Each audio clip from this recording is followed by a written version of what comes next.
Hey, so real quick, let's go back to what Tacitus was saying about the victims, the Christians of Caesar.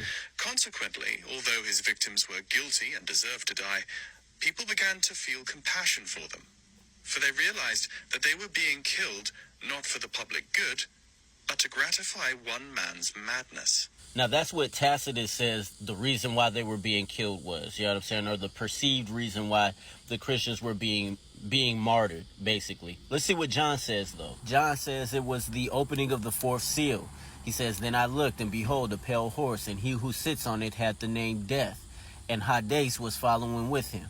Authority was given to them over a fourth of the earth, to kill with sword, and with famine, and with pestilence, and by the wild beasts of the earth." Now, killing by the sword and famine and with pestilence, that also describes the last siege on Jerusalem. But the persecution is happening outside of Jerusalem. Remember, the Christians are no longer in Jerusalem at this time. Then John continues on. He says, verse 9, "When he opened the fifth seal, I saw underneath the altar the souls of those who have been slain because of the word of God, and because of the witness, or the martyrios, which they held, which they had maintained." Again, these are Christians. Only Christians have the word of God. Only Christians are being a witness, you know what I'm saying, for the things that had been relayed to them. Remember what Tacitus said. They were being arrested based on their testimony or based on their confession. If they confessed to being Christians, they were getting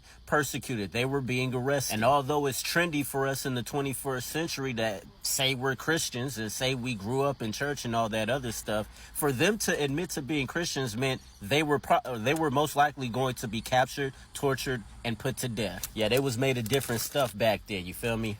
Anyways, and they cried out with a loud voice, saying, "How long, O Master, holy and true, will you not judge and avenge our blood on those who dwell on the earth?" But I guess that some of y'all listening, you know, God wouldn't allow this to happen if this was the bride, right?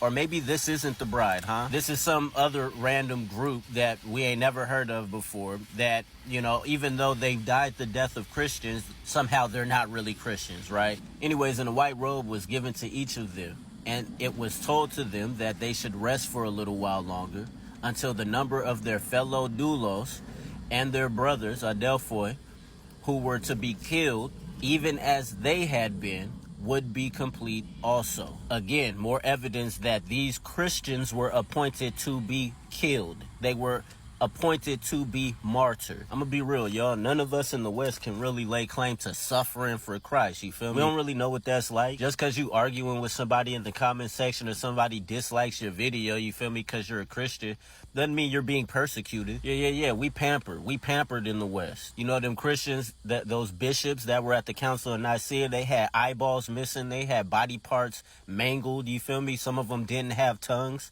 You know what I'm saying? They were tortured. They were called the confessors. And all of the apostles died, except for John, died for their testimony. Notice what John says right here. "Ego Ianos, I, John, ho adelphos humon, your brother, kai sun koinonos," like fellowshipper, fellow partaker, he says, or fellow sharer, ente thalipsi. What tribulation is he talking about? He was talking about a very real tribulation that he was actually involved with. He was actually suffering under. Because of this, or during this tribulation, he's exiled to the island called Patmos. And again, he tells us why. Diaton logon tu theou, kai te motorion Jesus. The word of God and his witness of Jesus. But again, what tribulation was he talking about? Was just some generic one? Yeah, bro, you know, I be having tribulations because I'm a Christian, you know what I'm talking about? The devil my eye. Nah, bro, it was a real tribulation, a real struggle that he was, a real persecution that he was under. And it was because of Nero.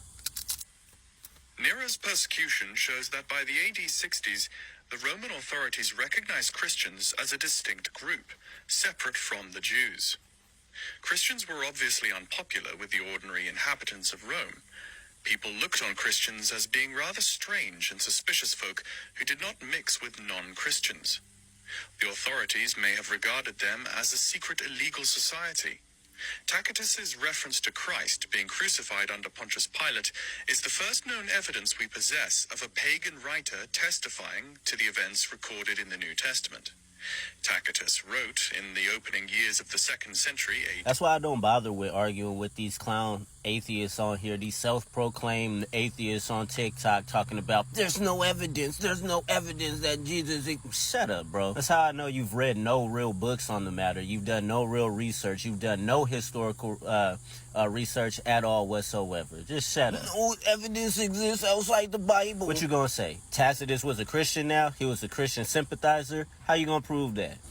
Constantine created Christianity. Like, for real talk, you guys are fools, bro. Like, y'all are fools. All you kids that get into these lives and start trying to argue those points or be like, prove me wrong. Bro, read a freaking history book.